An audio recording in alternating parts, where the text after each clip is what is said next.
This is the House of Hockey podcast on the Hockey Podcast Network. Hockey is more than a game, it's a lifestyle. It's you, the diehard supportive fans, your favorite players who are on the team you cheer for and the organization who supports them. The companies that make your gear, bags, and beer league sweaters. The hockey moms and hockey dads and everything else that makes this House of Hockey your home. Come on in. I'm Breezy. And I'm Rae Rae. And this is our house.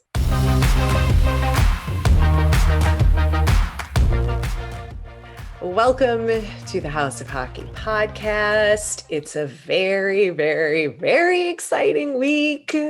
I'm one of your hosts, Rae Rae. This is episode 44.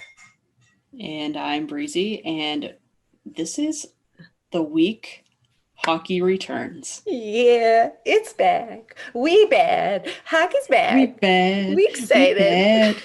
We bad. Oh, man. Are you Beyond excited? Actually. Oh, Beyond yeah. excited. I've been thinking for like the last week. I'm like, okay, I got to call DirecTV. I got to make sure my center ice package is good. I got to make sure I have Fox Sports West because that's the only channel I can get the Kings on. I'm like preparing for literally my life to kind of end. Yeah. Although I don't really have a life right now because my life will start when hockey starts. Of course. But you get what I mean. Oh, yeah. No, I'm very, very excited to watch all the teams, all the boys. I'm excited for the rivalries. I have no idea what's going to happen. I don't want any expectations. I just want to watch it all play out on social media and see clips and like, oh, I'm just so excited. I feel like probably not like same case for you, but I feel like this season might be different for you.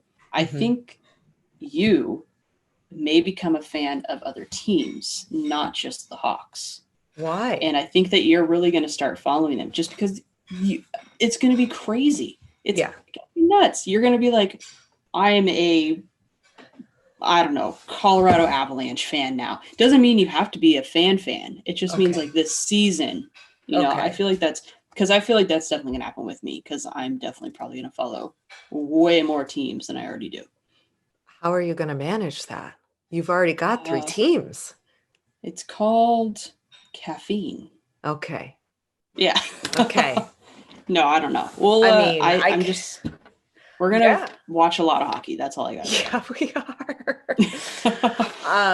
There's a lot of news that happened, and I'm sure there's going to be even more news that comes out before the puck drops on the start of the season. So, bear with us if you're listening to this and something major has happened. But the Dallas Stars had to delay the start of their season because 6 or 7 players and staff tested positive for COVID-19. And the NHL, in this, what they're calling preseason, they don't have to reveal the people who did. So they have had to push back the start date of their season. So stuff is already happening. And I think we're going to see, a lot more interesting things go down.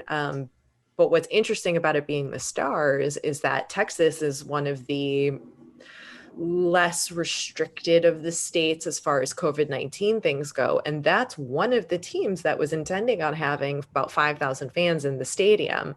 So that is, going to be interesting to see what they decide to do and how that plays out. Well, the Preds came out with the statement and they said that beginning of the season, they don't expect to have fans, but they're just going to monitor it and maybe they may open it up as well. So I think we're going to see that case with a lot of teams, just kind of depending on what's going on in their general area, what's going on in the world, and which I think is exciting. I feel like we're hopefully making a step in a more positive direction. So. Oh, yeah. Oh, before we keep talking more hockey, because we have a few more things to discuss hockey-wise, we didn't say who the hell our guest is. We've got an awesome guest this week on the episode. John Schiavo. He is a pro hockey player originally from Long Island. He's from the island. He's like a mega champion, both with inline and ice hockey. And the conversation with him is amazing. Yeah, and he's currently in season right now, which is even cooler that he took some time to chat with us. He's currently in his little bubble. We chat about that, and just overall his experience and what hockey's done for him and what he's doing to better the game. So stay tuned for that. Yeah, he plays for the Huntsville Havoc. That's in Alabama, and they were the champs in 2019. He's got a lot of great insight on team chemistry, winning championships, his love for the game.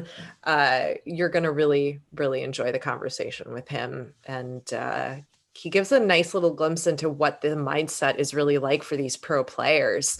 And what we can probably expect a lot from the guys in the NHL. Obviously, it's a little bit different, but just the quarantining and being away from your family and friends and all of that and the challenges that come with it. So you'll enjoy that. Let's get back to NHL talk because there's a lot happening. Why don't you start with your teams? Give us your thoughts on how your three main teams are gonna be this season. Yeah, so I guess we can start with the Preds. I feel like they are going to. I feel like they may come out a little slow.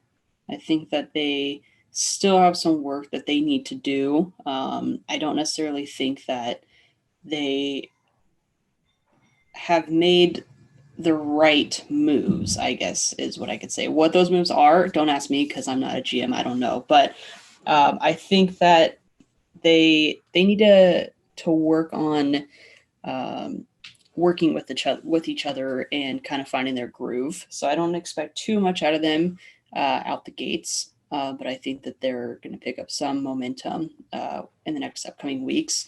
The Leafs have made incredible improvement, I feel like. I think that they really have made some solid moves. I think they have added a lot of grit to their team.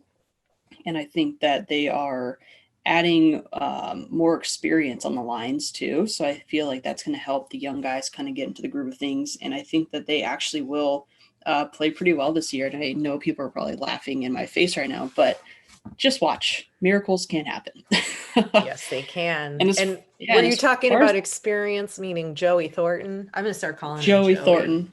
You really like calling him Joey. So yes, Joey. We're going to make that a thing. I think his experience will bring a lot. I think he's pretty young at heart. I think he's really going to mesh well with Austin and Mitch because I've heard they're going to be on the same line. So I think that's going to be really, really good. And he adds a lot of size. And I think he's going to be a little intimidating on the ice to other teams. And I don't think they're going to mess with Austin and Mitch too much. So that's exciting. That's really good to see. And the Kings, I feel like they have a lot riding on them right now. I feel like they came out really strong in, what was it, February? Yeah, February. Came out super strong. They won like 9 games in a row. Their chemistry is all there. I've said this the last couple of weeks. They all like live within the same like mile radius of each other. I feel like they've spent a lot of time together in this whole quarantine thing, being safe. I don't know that for a fact, so don't get mad at me, but I think they're going to do really well. I think Jeff Carter actually came out and said that he feels that they feel that the team as a whole feel they're a playoff team, which is really exciting news for Kings fans. I'm excited. I think there's some young guns on there. I think that they made some really good moves. Yeah, made some really good moves. Yep, he's going to be playing. I think it's really exciting times for Kings fans. I know we've had a rough couple years, but I think we're on the uphill climb right now. So I think we're going to do really well. Yeah, I like those hot takes. That's all I got. That's all I got. Yeah, but next year when we do this preseason chat, you're going to have like half of the league as the teams. It's going to take us 45 minutes to get through all your hot takes. That's fine. I'll limit it to like, how about 30 seconds for each, and I'll just bam, bam, bam, bam, bam. Exactly. I'm just giving you shit. I'm just chirping you. It's fine. I'll take it. So the Blackhawks. Yep. Lay it on us.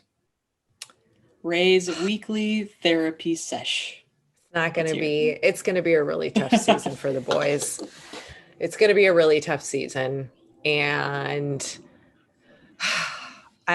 we've got like 4 different C-list goalies that we are giving the experience and the ice time to really see who can be, a starting NHL goalie. I have zero thoughts on that. I don't, I'm still mad about getting rid of Robin Leonard last year at this time. So I still really believe that they should have paid Leonard and kept him as the leading, star goalie while we developed these other guys, in the interim.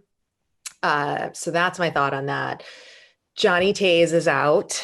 We don't know what's going on or what's wrong. And we have Shawzy back, which is exciting. So hopefully he's recovered. There's no word on Seabrook yet. He had about 3 major surgeries last year and is still under contract. So I hope he returns. I hope we get to see him on ice. We've obviously got Kane. Kirby Doc is out with a busted wrist. So we have no centers. Our leaders are gone. It's definitely going to be challenging. And we have some exciting actual interview sound from Patrick Kane about what he talked to Johnny Taze about, and Taze missing the season. This is from a partner sister network of the Hockey Podcast Network. There's the Basketball Podcast Network, and the guy who covers the Bulls, David Schuster, actually, he's a longtime sports writer in Chicago, and he was able to get this sound from a bunch of the guys. And since we're not really a Blackhawks podcast, I'm not going to force you to listen to all the sound from all the people he got. We picked just one clip. Here is what Patrick Kane has to say about Jonathan Taze. I don't really know how much I want to dive into those conversations to just respect his privacy. But I guess, I'd probably just say that hopefully we have him back soon. And if not, I think all of us kind of told him just to make sure he's okay before that happens. So, he's obviously in the back of our minds and we're thinking about him. And, it doesn't really feel like a team without Johnny as your captain. So we definitely miss him. Yeah, we miss him. Like, I even miss him. I know. When you've got your captain, your center, your leader not there, and then, for Patty to say that, obviously they all miss him. That's their leader. It's tough. It's going to be tough. And it's just going to be a tough season for the Blackhawks. However, if I'm trying to look at the positives, I think it's a good opportunity for all of these young players that we do have on the roster that are now on, the 3rd line and the 4th line. They all have to perform and they all have to step up, and they're all going to get the ice time that they need to really see if they have it in them to be where they are, and if this is the team for them, and if the coach can lead them. Can Colleton keep them together and really lead them and be the leader in the absence of Johnny Taze? I sure hope so. He doesn't really have a choice at this point. So I really hope that a lot of these people step up and bring the boys together, because you don't want to see a team suffer, right? Right. Even like if you hate the Blackhawks, you don't want to see this. This is a horrible situation, and that doesn't make for exciting hockey either when you've got all of these, challenges in front of you. But, without challenges, you don't grow. So hopefully this will give them the opportunity to grow and bring some of these other guys to the table. Well said. Okay. And I think that you should go right while we're on the Blackhawks talk. I think you need to do a shut the front door, because I know it has to do with the subject. Shut the front door. Shutting the front door on Corey Crawford. Actually, he's shutting the front door on the NHL.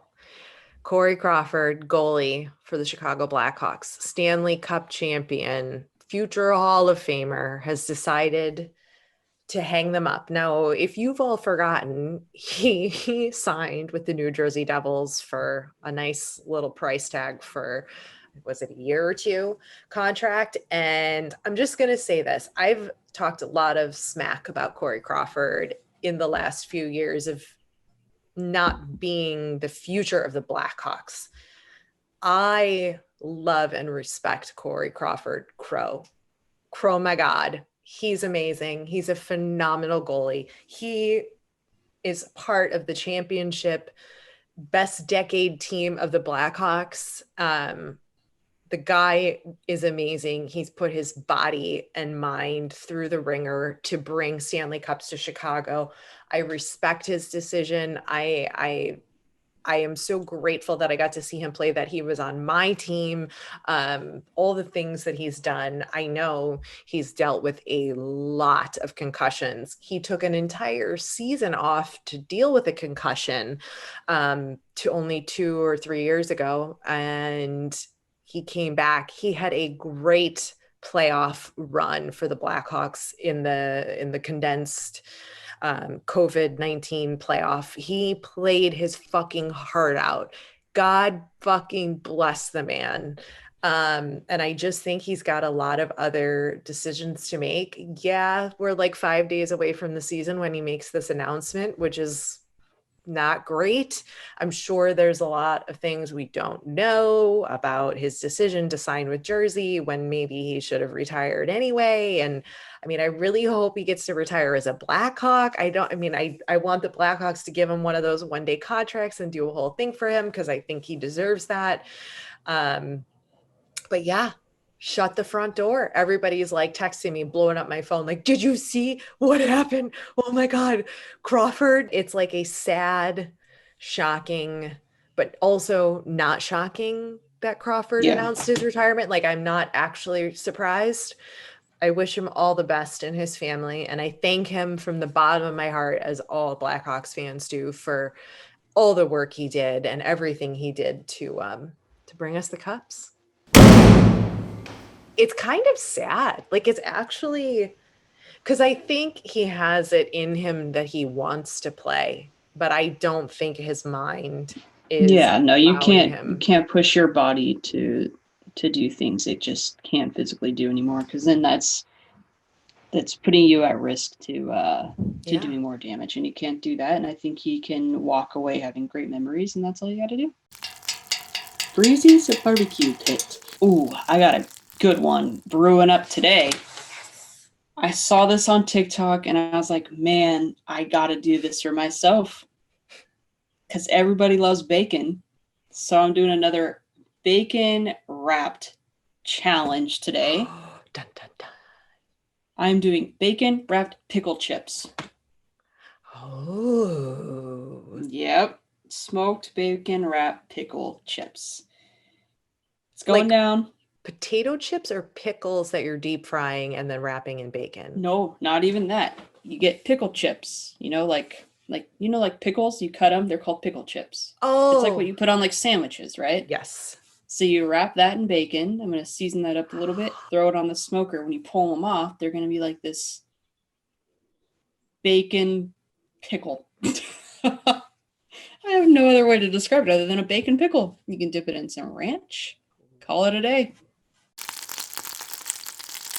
Our podcast is proud to be on the Hockey Podcast Network, and the network is home to many other incredible podcasts, including this one.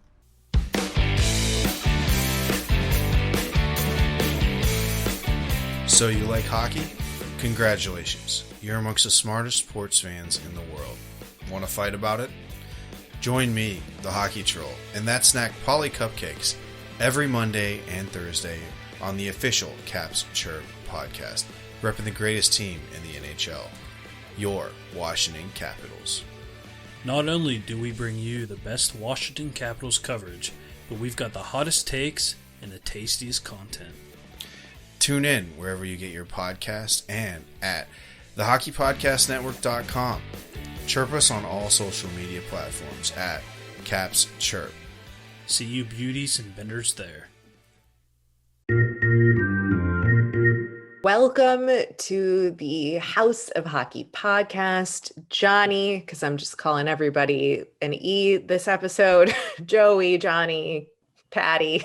John Schiavo. He is a professional hockey player. He is a decorated professional hockey player. He is the part of the team that was the IIHF World Inline Champion in 2017. He, which won gold, by the way. He is also a gold medal winner for the World Roller Games in 2019. And on the ice for the SPHL, the Southern Professional Hockey League, I think that's what they call themselves now, the Hunstville Havoc Champions in 2019.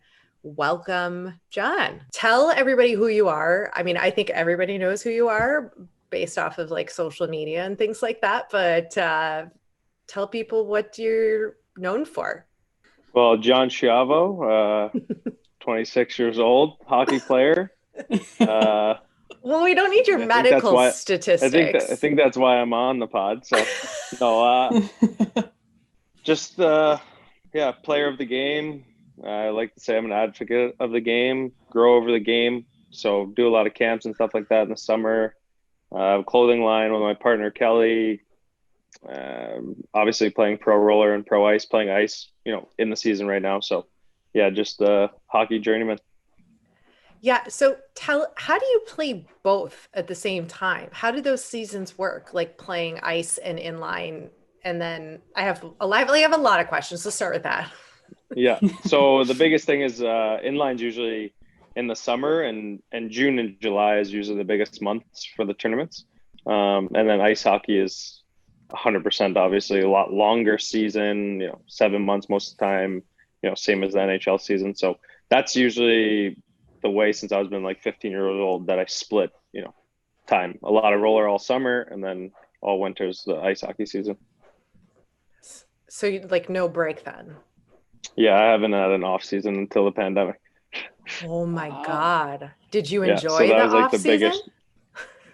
I did. I spent the time in Minnesota, worked on the clothing company out there, and we were working really hard. It was just a different type of working hard with me, not playing a competitive game. So that was like the longest time my whole entire life that I didn't play a, competitive game.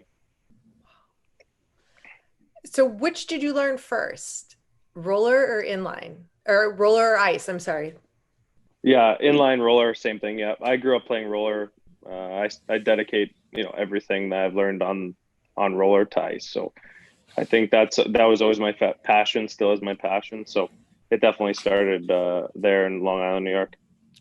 Wow.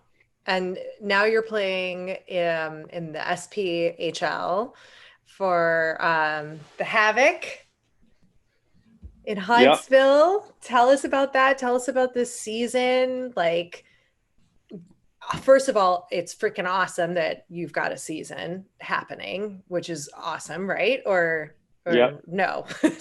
Yeah, good, no, right? I think everyone's excited. Everyone wants to play. Everyone wants to stay safe. So I think everyone's doing this best you can. Everyone in this time, no matter what sport you're playing, I think it's, a little uneasy, a little unsettling, but everyone wants to play, and we're doing that. We're lucky that a lot of people, stuck up for us to try to play. I think the owners and staff and everyone like that has to buy in too. And even us players, we're kind of quarantined and we're not allowed to go anywhere, so we're really spending a lot of time at the rink and working out there, and not going to a different gym, and not going to restaurants, and no bars, nothing like that. So you sacrifice a lot to play a season, and we're definitely doing that. It's a good thing, right? Yeah. So I think we're all excited to play. Yeah, exactly. And we're excited to be able to watch here coming up here shortly. So it's going to be exciting. So what would you say is the biggest difference between playing ice hockey and inline? I think for me, growing up, it was actually a really easy transition. I think for most like me, they would say the same. The games are, I think hockey is hockey. Like if you're playing with a ball in the street, or if you're playing on the ice with blades or wheels on roller, there's so many things that are similar compared to not being similar. So I always thought of it as like, if I was playing roller, I was training for ice. And if I was playing ice, I was training for roller. Like, as long as I was getting better at hockey, it was going to make me the best player that I could possibly be. So I think some of the harder things are like, when you really look at the NHL and when you look at pro hockey now, skating, the skating on the ice is out of this universe. The power skating, the edge work. I watch a guy like McDavid, and I've practiced with guys like Barzell and pretty tight with guys like him, and like they're out of this universe to watch skate. Where in roller, I don't want to say like invincible, but I actually feel more comfortable on wheels than I probably do in my own sneakers. So that's the difference. Is like, when I go to the ice, it was something I always had to work a little bit harder at. I was more starting on roller, getting into ice later, where those things were a little bit more difficult. But I think the game is moving so fast and getting so much better agility on the ice that it just, everyone has to work harder at that and get better at it and develop in that avenue, where I think maybe years back it wasn't like that. Definitely makes sense. I mean, Rachel and I, we do not skate. So I bought a pair of rollerblades because I was like, man, well, maybe I should try to skate. And it is so hard. So do you have any tips for someone who may be trying to learn how to rollerblade?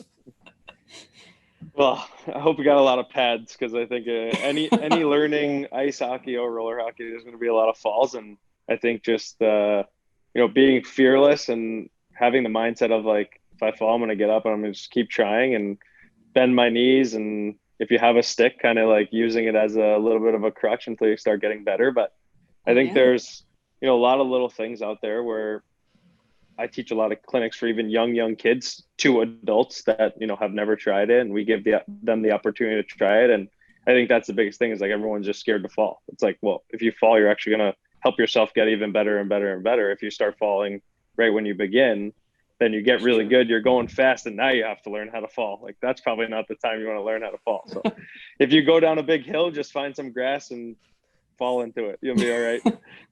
Just like, dink. Yeah. Well, Breezy and I are going to have to come to one of your adult camps whenever you start running them in this weird time we live in, because we're you might want to treat us like the 4-year-old kids, but the 4-year-old who's like I'm totally terrified of like getting hurt. So I'll need a big patch of grass and a lot of pads and a good helmet. Yeah. You see him over there just pushing you over. Get used to it. Yeah. I get that feeling, John. Just really like throw me right into the deep end of it. No, if you look at my Instagram, there's some videos that we post. Like, we actually, the way I've trained a lot of kids how to learn how to skate and stuff is like, I'll hold my stick out for them and try to be like I don't know what you call it, like a ballet bar, right? Like in ballet, like you're holding on to something. So I try to give them something to hold, or use the boards or something like that. I like using the open rink and me being the crutch, or another coach or someone that can skate better to be the crutch, because I think being off the boards is better. But yeah, there's definitely ways to learn without falling. But like I said, if you fall, you're going to get better. So you're going to say then, to the answer to this question, inline is your favorite above ice? No, well, I think it's equal, different. I think they're just different. I think for me, like, it's such a passion of mine. I know I want to be doing it forever and grow that sport and grow that game as much as I, hope I can. But I think I'm playing pro ice hockey. I want to take this as far as I can as well. So it's hard to say, but I definitely, have a huge passion for roller because I started it first. Well, tell us more about the pro situation now. So did they restructure like the divisions? It's sort of like how the NHL did, or like what's like, you're in a semi bubble, you said, and obviously like under a quarantine, spending a lot of time with your teammates. Like, tell us a little bit about that. And then I also really want to know about the mental side of the game, how it's different for you now being sort of bubbled up in a way. For our league, the SPHL, they restructured it as 5 teams that are more in the South, and 5 teams that couldn't participate.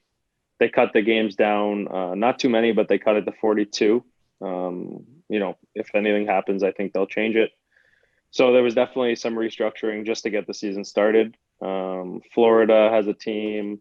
Alabama has 2 teams, Tennessee has a team, and Georgia has a team. So it's cities and states that are more open and we actually have fans, but all the players, all the staff, everything like that is kind of on a lockdown. So we can try and get this going.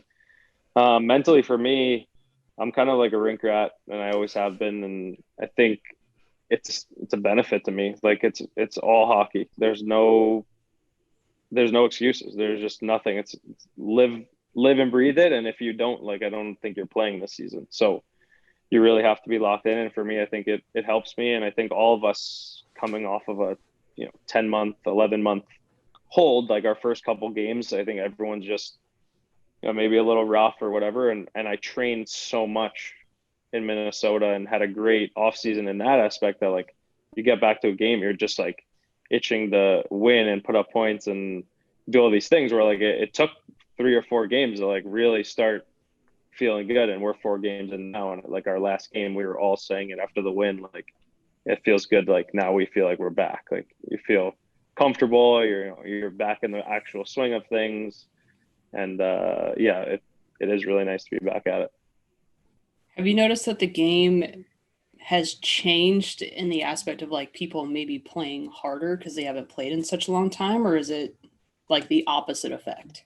I think, everyone was excited. So I think you'd call it harder. I think it was really fast. I think it looked like everyone was in really good shape. I guess you could look at it both ways. You could be like, oh, how's everyone going to come back? Looking like slow and fat, or really in shape and ready to go. So no, I think everyone was excited. It looked fast. It feels fast. But I think a lot of us feel like we were prepared the right way, and we knew like that this was going to happen and the season was going to start, and a lot of us were really ready for it. So that was definitely a positive in my eyes. And how did you prepare for like your first game, knowing like, okay, like I haven't done this in such a long time? Like, can you take us like through like your mental aspect of like knowing you're going to be playing a game later in the day or whatever it was, and how you were preparing for it? Yeah, I tried to remember the process 12 months ago. No, it was even like the night before. It was actually a home game, which was really nice. There was no exhibition. So we had a week of training camp right into the first game, and just try to do all my same ritual stuff, how I eat and prepare and staying hydrated, all those little things. And then you get to the rink the next day, you have morning skate, you go home and you're like, well, it's really going to happen tonight. Like, it's actually official. There's going to be fans there, and it's a real game. So preparing for me was easy. I haven't talked to anyone about it since that first game on an interview or podcast or anything. And to use like seeing fans in the stands, and like you're in a arena like that, like you get a little like some sort of feeling like you're happy to see it, like you're very grateful.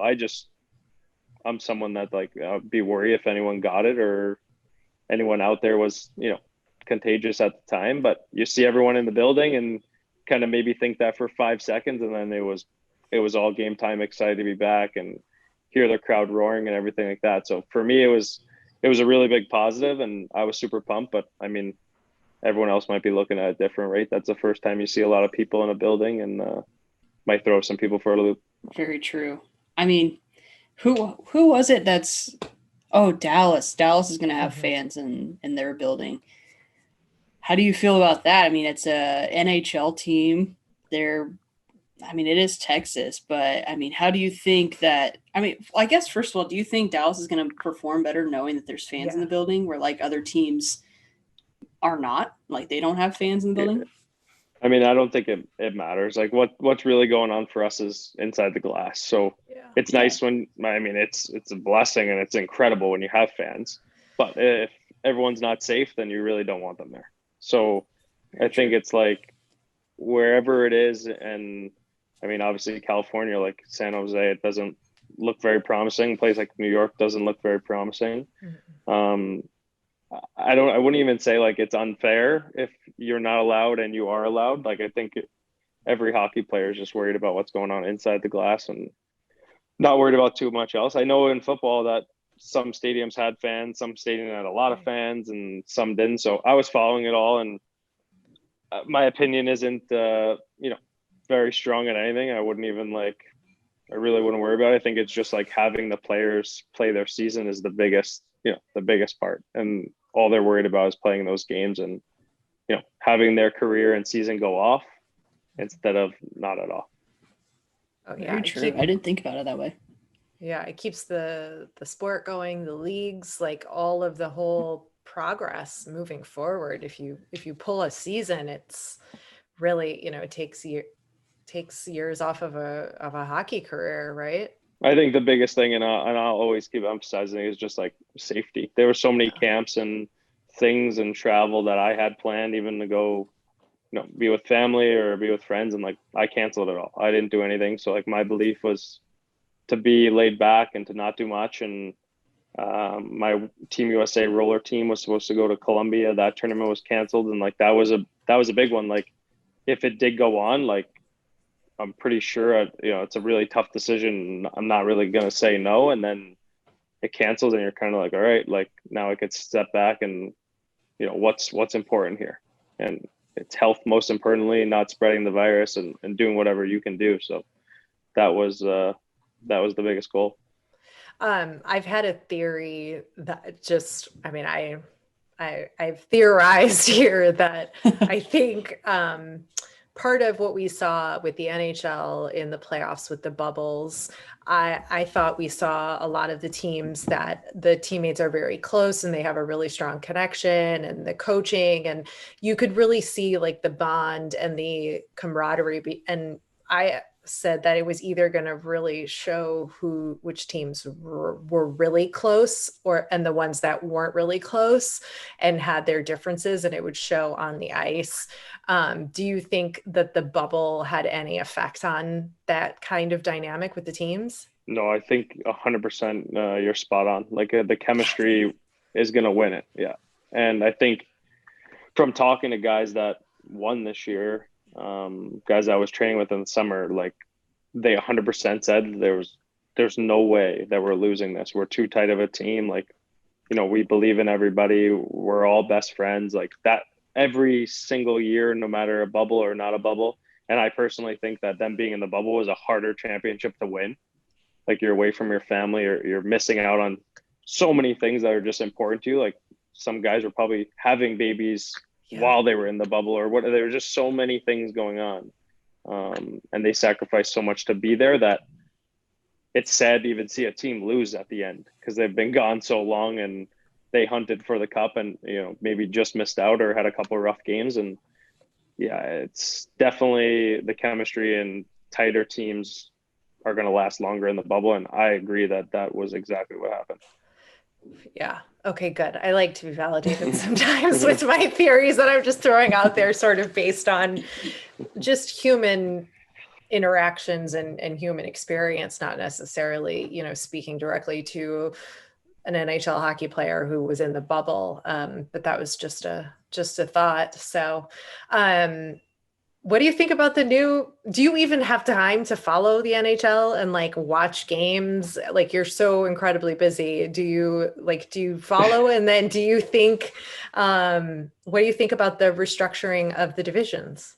I think it makes sense. I think it's, it's good. I think it's going to help, get them off the ground.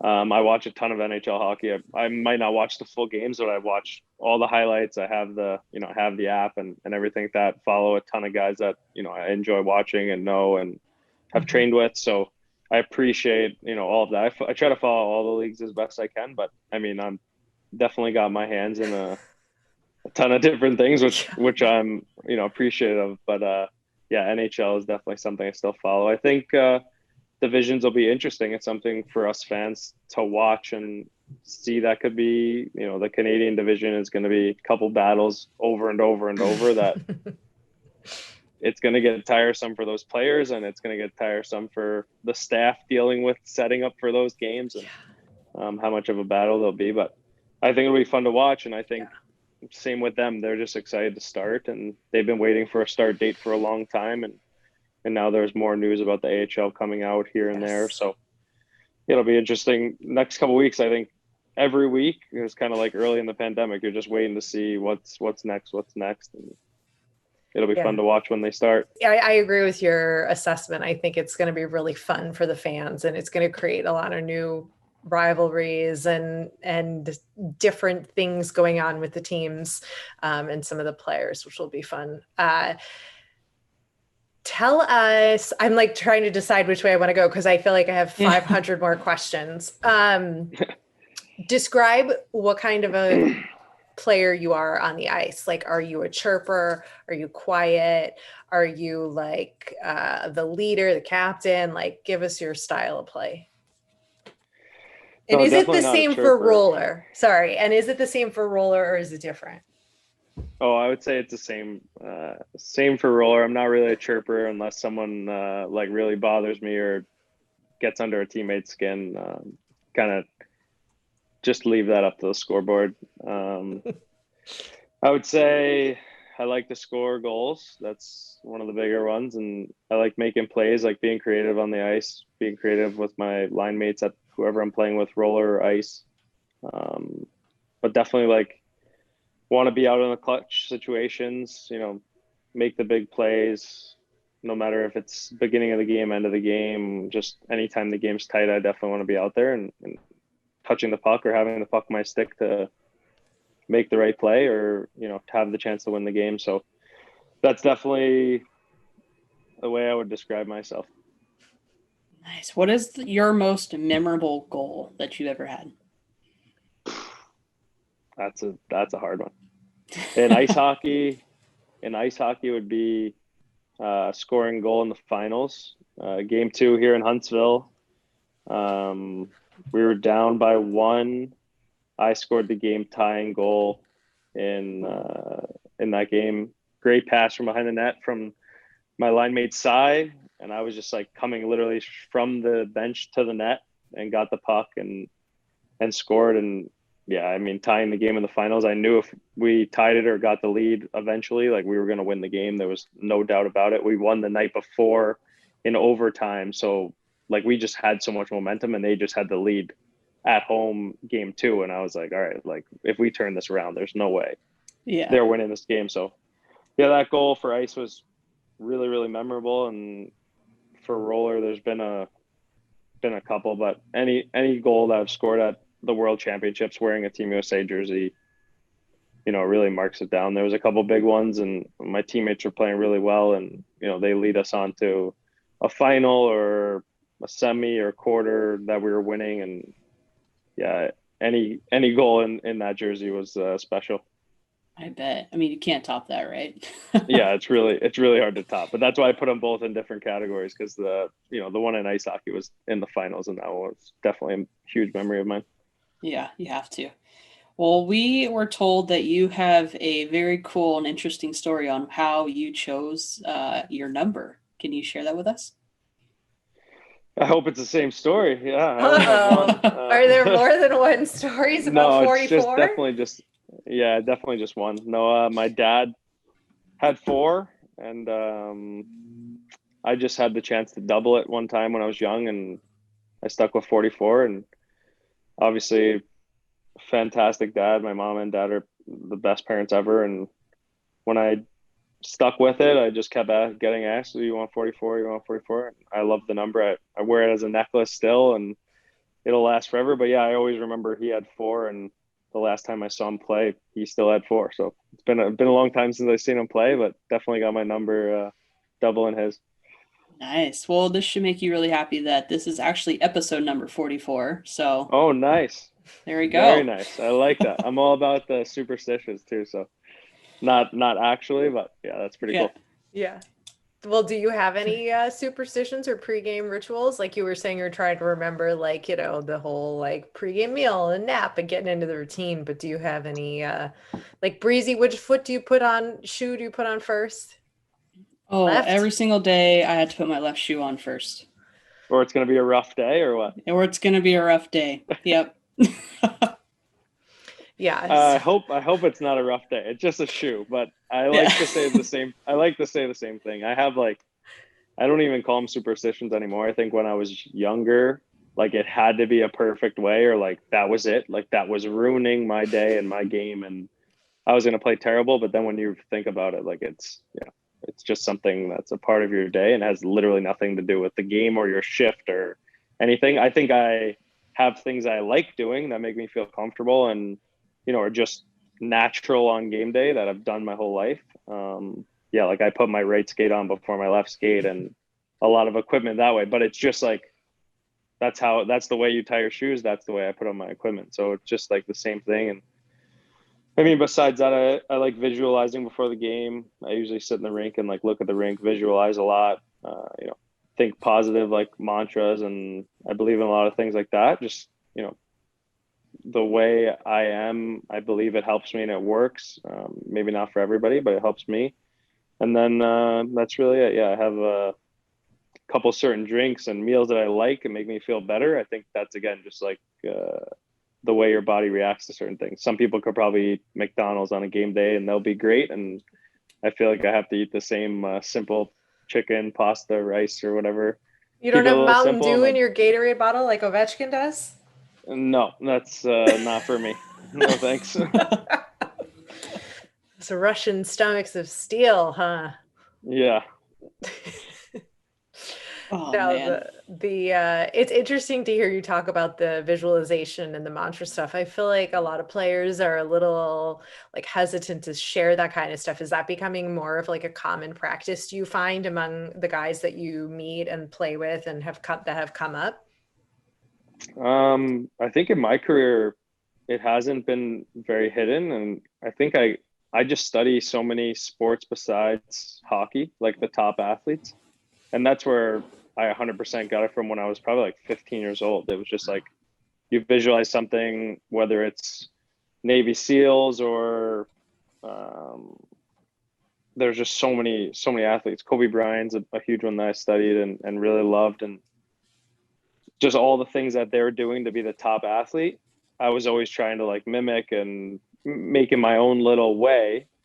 And I always felt that one worked. It was like, okay, I want the puck in my stick. I want to score this big goal. I want to do this. I want to play this way. And if I was training and I was putting in the time and visualizing that, but I really had to train and put in the time, I couldn't just visualize it and think it was going to happen, that it ended up just, being natural, and it always was happening. So I was like, well, this is never going to change. So I kept upping it and practicing it and learning more about it, and not just saying like, oh, I'm believing it's going to happen. It was like, no, I'm going to make this visualization and, make it a reality.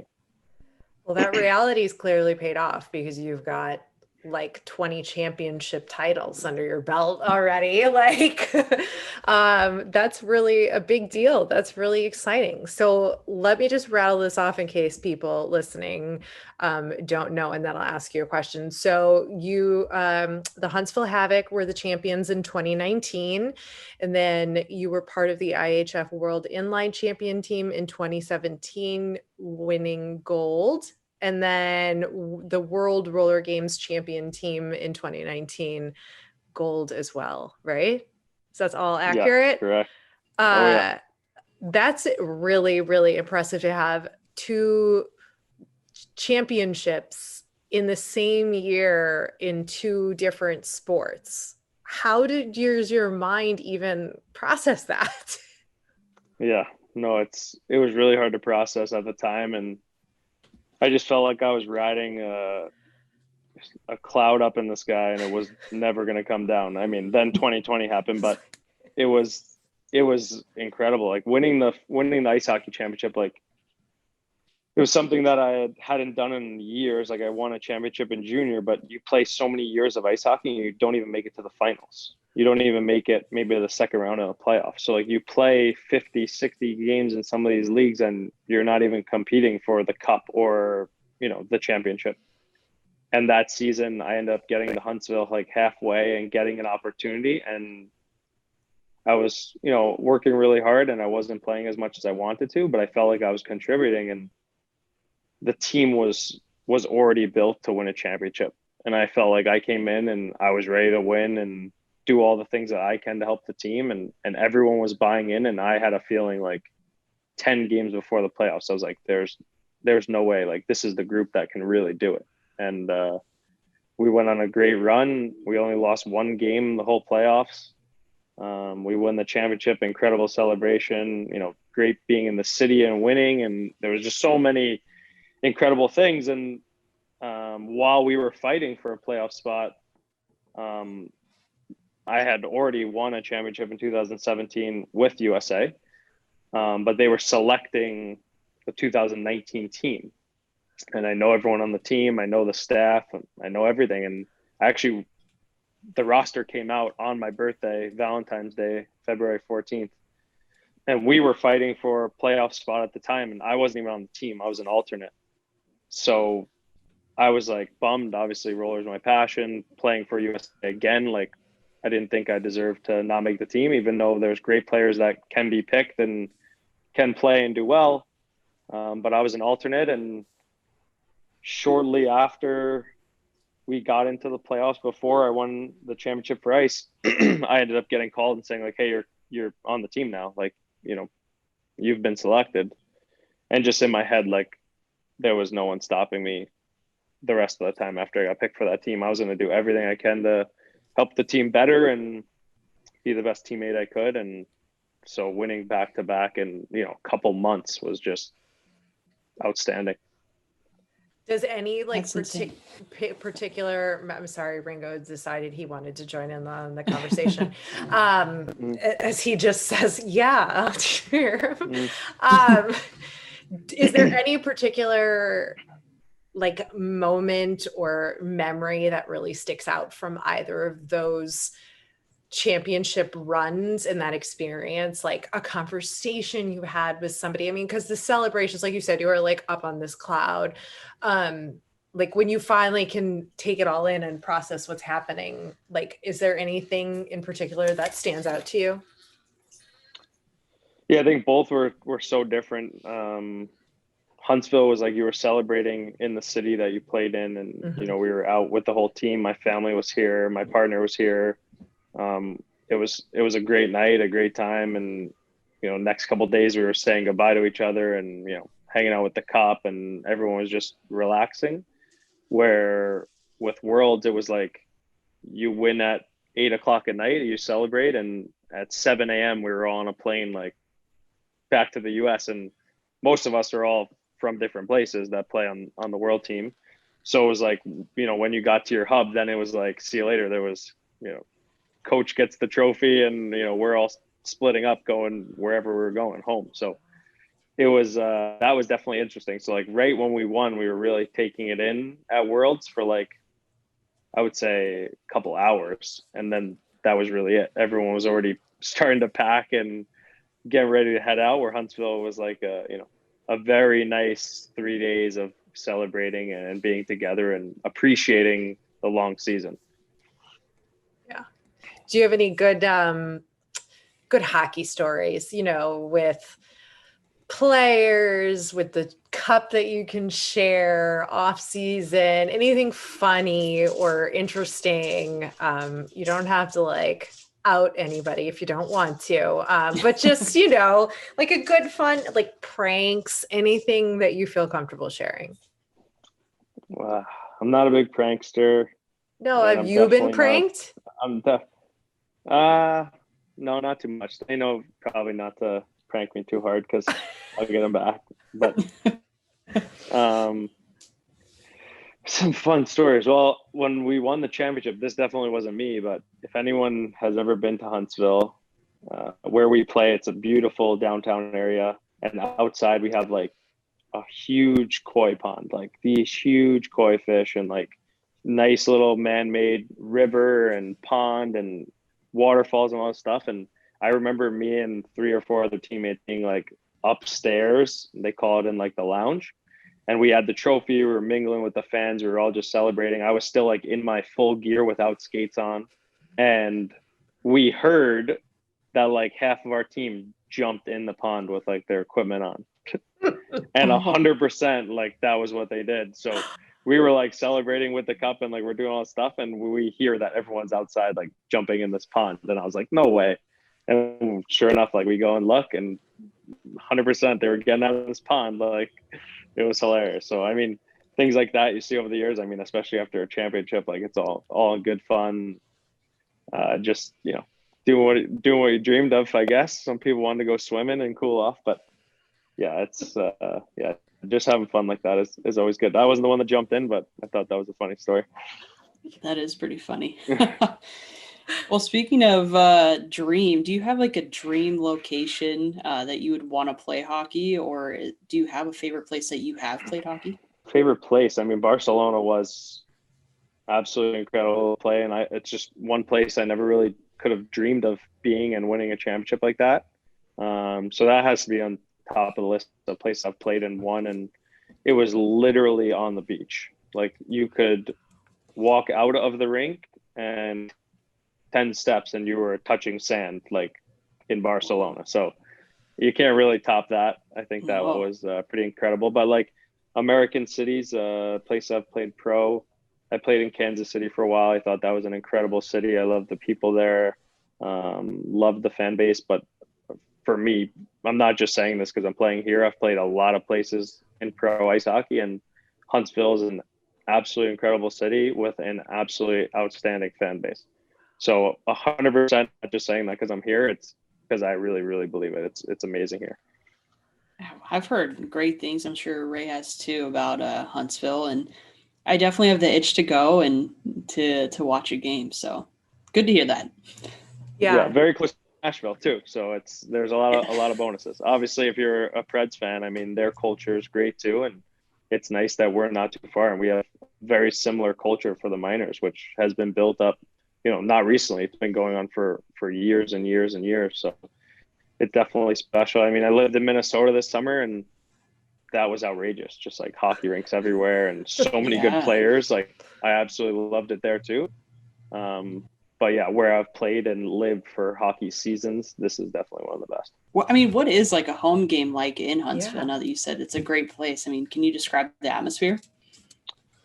Oh, it's jammed. It's loud. They have a couple chants if we score a goal at the opposing team, which is they're always interesting to hear, right? If you're at any type of game. So some words I won't say, but they definitely have their chance. But no, they're loud. They're excited for hockey. They love fights. They definitely like seeing goals and action. So yeah, super loud. We have a really cool arena where all the way around the bottom of the glass is like stools and like tables. So like they get service for food, beer, drinks. So that's all the way around the glass. And then there's like a second tier, which like looks like suites, but they're just like 4 or 5 rows of like seats that are, right above everyone that's on the glass. And then there's just a huge upper deck that goes all the way around. So we really like jammed the place, especially when we won the championship. Just like absolutely everyone standing on their feet, screaming as loud as they could. And yeah, we have a really, really cool atmosphere to play in front of. Wow. Dang. Sounds like it. I gotta go. We have to go. We have to go. Absolutely love that this exists in the South, because everybody's like, hockey in the South, man, it's not going to work. Doesn't work in the NHL. You hear all the like naysayers. And I think you guys in Huntsville and the fans they're clearly proving it wrong. There is a fan base and they do love the game. Yeah, definitely. I think it goes with the organization as well, like what they're building up and what they're presenting, right? Like everyone wants to see a good product on the ice. That's in any professional league, any professional sport. But I think it's, how the tickets are, how this, prices are. There's so many things behind it. And then what type of organization are they? What are they doing for the fans? What are they doing for the community? And that's 100% why we've built such a culture of fans, not just fans that come in and then, we get a bunch of different ones. We have like a group of fans and there's always new ones joining that big group of fans, which is incredible. We go so many places. Everyone says hi to us. And a lot of people know who we are already. Like they don't even they might not know our names or like, no, but they know, and everyone's so polite and we're polite right back. And that's what helps grow it too. Yeah, for sure. Tell us about the jerseys you guys wore. I don't know if it was last game or maybe one back with the Tiger King. Sorry, I was like Joe Dirt. That's wrong. Tiger King. Joe Exotic, I think his name. Thank you. I haven't watched the whole show. I've watched 1 or 2 episodes. It was our last game, our last home game. Like, they were the worst jerseys I've ever worn. But like, who came up with that? Why did that happen? Like, what is the story? Like, I don't want to say this wrong on camera, but I know it supported a charity of some sort that was for good. Well, yeah, I mean, obviously. I know Joe Exotic. I'm sure he's not like a loved man on earth right now. I don't think he's doing the best for animals. I'm not really positive, but I know we auctioned off our jerseys. They sold for a really good price, and like our donates back to tons of different charities, and I'm pretty sure this one went to animal rescue of some sort, which is beautiful because I'm glad that they're helping animals. I'm a big animal guy, big animal lover, so I'm glad that they're doing that. But they were by far the worst jerseys I've ever could have dreamed of wearing, and some guys loved them. I'm just personally into the classy look or the regular type jerseys, and Huntsville, we have so many cool designs, so to like wear a jersey like that over like a sweet normal logo that we have, I couldn't believe it, but is what it is. And we sparked a big spark on social media. A lot of people were sharing it. Hockey Night in Canada shared it right away, and a bunch of people reshared my post of me celebrating with hair on the back of my jersey. Everyone knows I haven't had hair for a long time, so it was pretty crazy to have some blonde flow on the back of my jersey last game. Yeah. See, it's hilarious. Yeah, I mean, Joe Exotic, right? Like as a person, not great, but the societal impact he's had of people and the caricature he's become. I mean, it does, hey, capitalize on it in a good way where you're giving back and you get to sell those jerseys and bring more good attention to you guys and the Havoc and what you're doing. That's all positive stuff. If we can find a positive out of what Joe Exotic has done. Definitely. I feel like what you guys did is a way of turning it into a good thing. So anyway, that was pretty funny. Do you guys do stuff like that often at the organization with like themed or specific jerseys that are, out of the norm? Yeah, we do a ton. We do a ton of jersey nights, especially in a normal season. I think they're a little bit more spread out. This year, we're really, back to back to back because the season got shortened. We do a lot of stuff with the local hospital in St. Jude. So I think that's like super, super special in the community. One night's called Melissa George Night, and we raise so much money. We all go to the hospital and we see like incubation systems that it actually buys for the hospital, like from our team and from donations, and, to see like real babies and real families that need them and that are in the hospital. And we're playing a week later in these jerseys, like those things are really, really special to the community. I think it touches all of us as well that are playing to like not just put on the jersey and not know, like we're at the hospital a week before, we're seeing families that were affected, were helped, from the cause. And again, why Huntsville is a great city to play, and they're really doing so much good for the community, and everyone sees it. And it's not about like who sees it. It's just like, this is what we stand for. And I think it's awesome. So I like that they donate to a lot of good causes, and it's something that, hopefully I could give back. And our clothing company, our camps, everything like that will always do. So it's kind of nice to be a part of a culture that's doing that already. And, something I strive to do in the future. And while we're on the subject, let's talk about your clothing line. What is it? What can fans expect from it? Where can you buy it? Yeah, my partner Kelly absolutely crushes it all. She's a great designer. I throw a ton of ideas, but I definitely can't design a thing on the computer or on my phone or anything like that. So she does a great job with absolutely everything, running the whole company, making the designs, getting everything made. So we do everything made in the USA, lifestyle brand, unlicensed hockey apparel. So you could save a lot of money instead of going to a game and just getting a t-shirt with that team logo on it for, a little bit more money. You're getting a hockey design for whether it's your child, daughter, son. We have hockey mom shirts, hockey dad shirts, hockey grandma, grandpa. Like we do all of it. So fun family brand, making good, clean hockey logos, and like the washer mitts one, just a little bit of fun, especially in the pandemic. That was that one. We had the home dresser shirt, which was really fun. And we just have a bunch of like little quotes and things like that. So it's really, really awesome. Check it out. Yeah. At goodwoodhockey.com on social media. And then the website's goodwoodhockey.com to shop. Awesome. You heard it here. On top of that, sorry, where we're going with Goodwood Hockey and what we're doing, we have a nonprofit called Hockey for Good.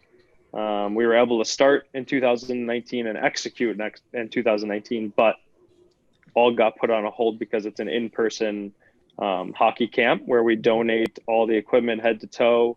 I host the camp and bring down a team of teammates or friends, and we run a learn to play camp for kids to adults, anyone who wants to try hockey.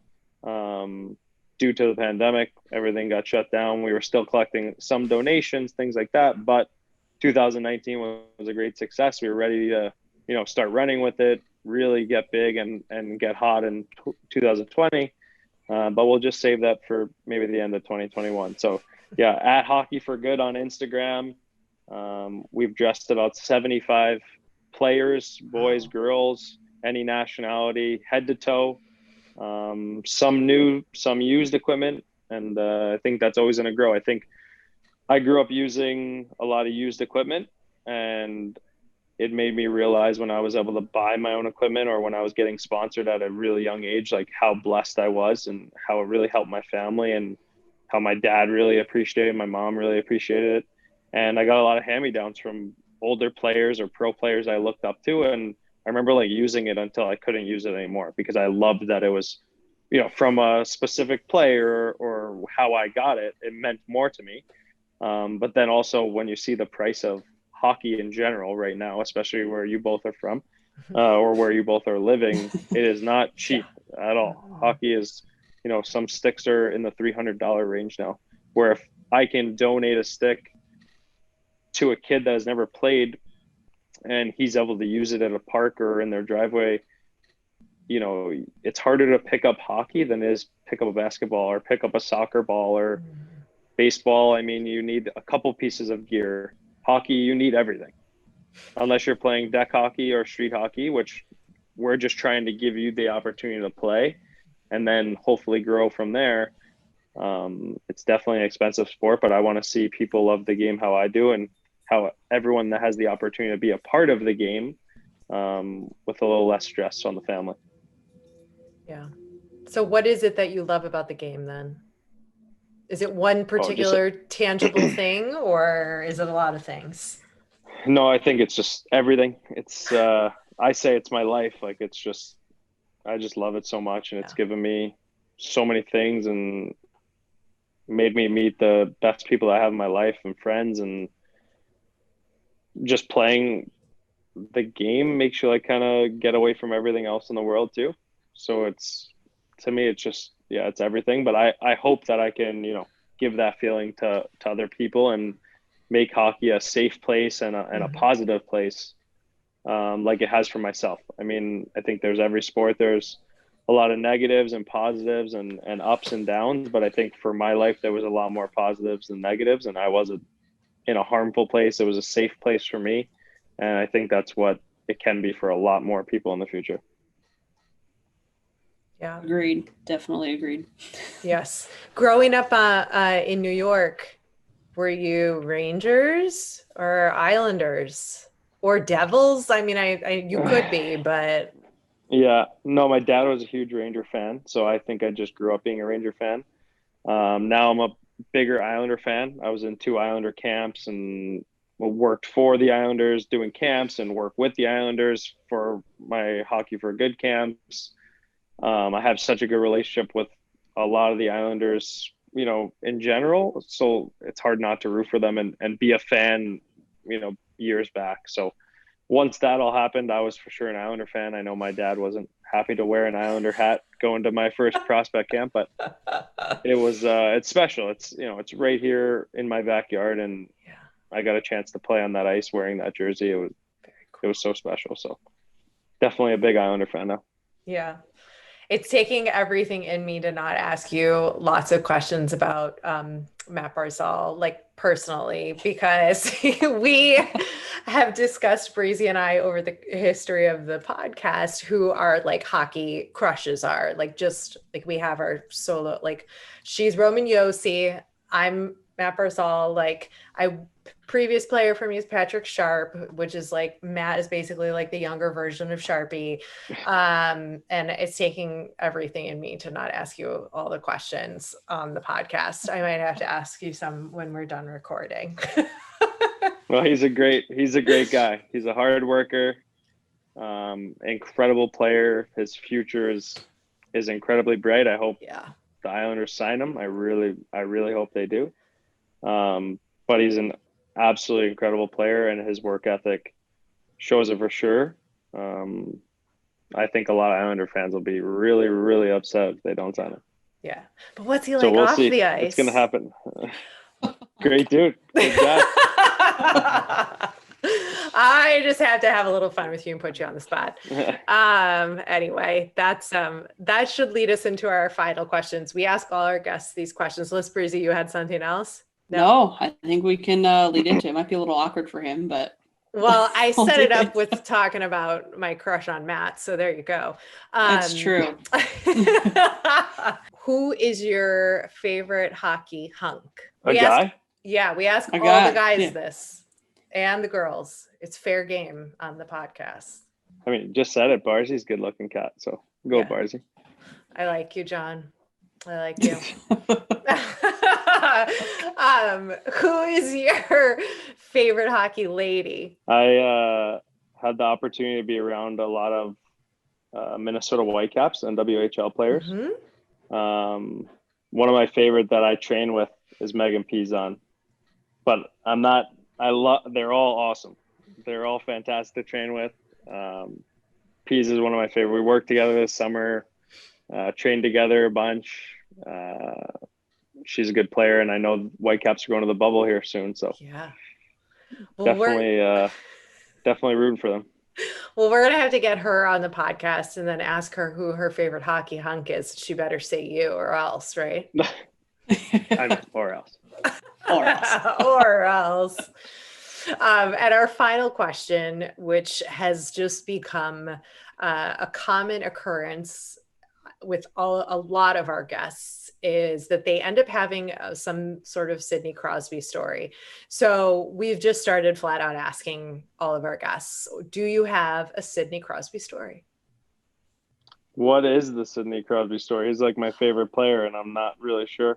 No, they're like just how amazing he is, how he stopped to like, sign, meet a fan, or like all these just like incredible stories of him, that we don't, or like people who've met him and how it impacted them. Like some of them have been funny. Have you met him? Yeah, never met him.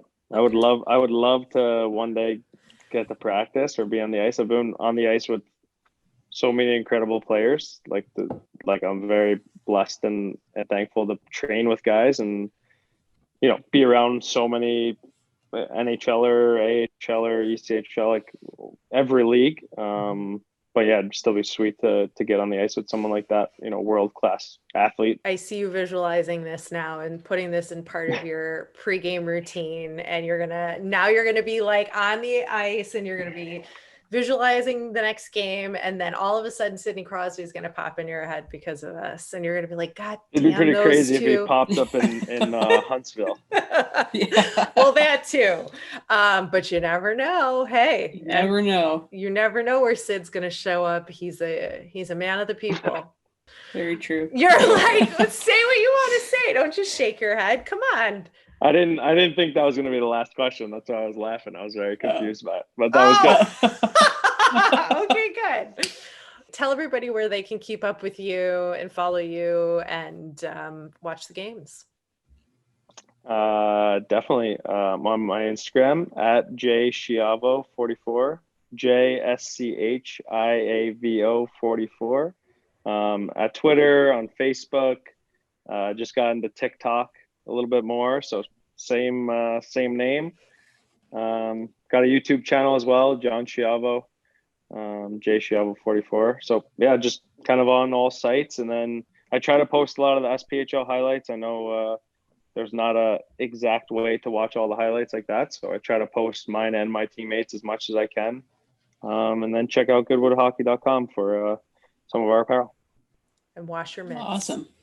And wash your mitts. Thanks for coming over to our House of Hockey podcast and hanging out with us. We'll be back next week with a brand new episode.